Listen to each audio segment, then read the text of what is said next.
Hello everyone, कल हम लोगों ने क्लास 9th का एनसीईआरटी मैथ से चैप्टर 9 में एक्सरसाइज 9.1 का क्वेश्चन नंबर 1 किया था। आज हम लोग क्वेश्चन नंबर 2 करेंगे। तो चलिए करते हैं क्वेश्चन नंबर 2।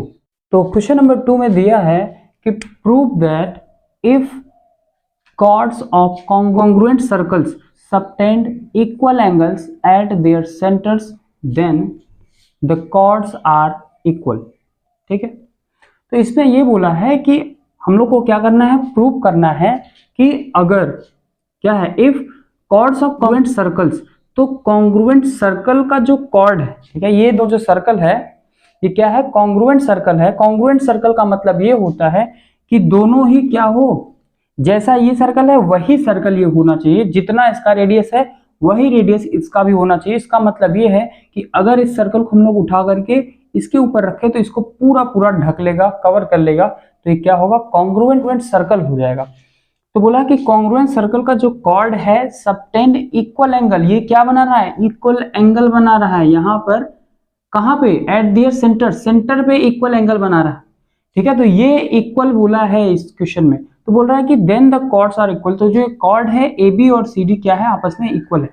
तो इसमें हम लोग पहले लिखेंगे क्या गिवन है, फिर लिखेंगे कि प्रूफ क्या करना है, उसके बाद हम लोग इसको प्रूफ करेंगे। तो चलिए लिखते हैं।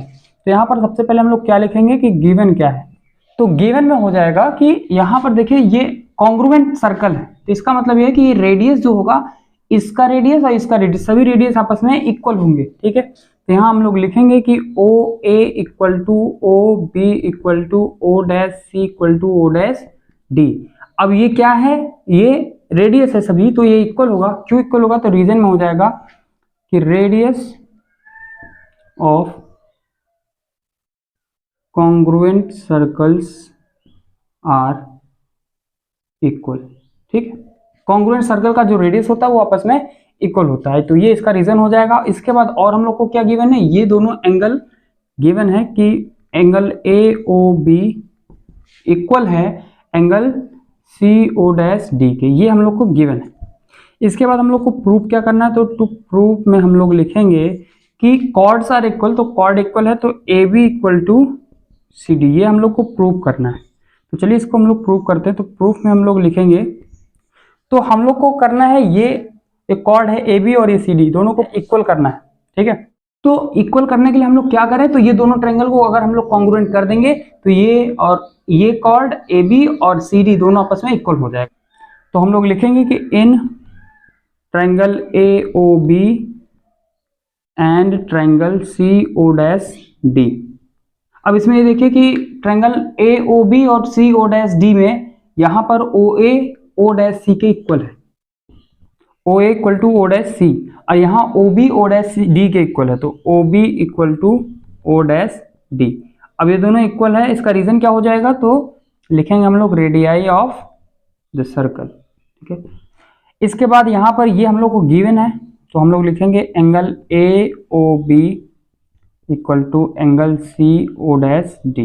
ठीक है, तो 3 पॉइंट हम लोग को चाहिए था, 3 पॉइंट हम लोगों ने लिख लिया।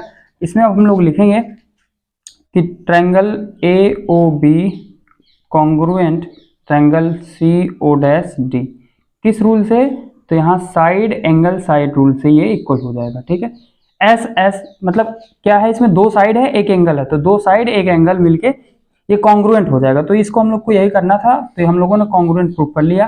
तो यहाँ पर हम लोग अब लिख सकते हैं कि जो ए बी होगा ये सी डी के इक्वल होगा।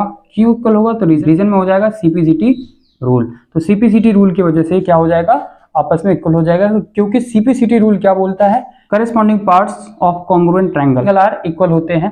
तो सीपीसीटी रूल बोलता है कि जो कॉन्ग्रुएंट ट्रायंगल में करस्पॉन्डिंग पार्ट होते हैं वो आपस में इक्वल होते हैं, यही इसका रूल होता है। तो इसलिए ये क्या है, ए बी, इसके करस्पॉन्डिंग क्या है सी डी, तो इसलिए दोनों कॉर्ड क्या हो जाएंगे, इक्वल हो जाएंगे। तो यही हम लोग को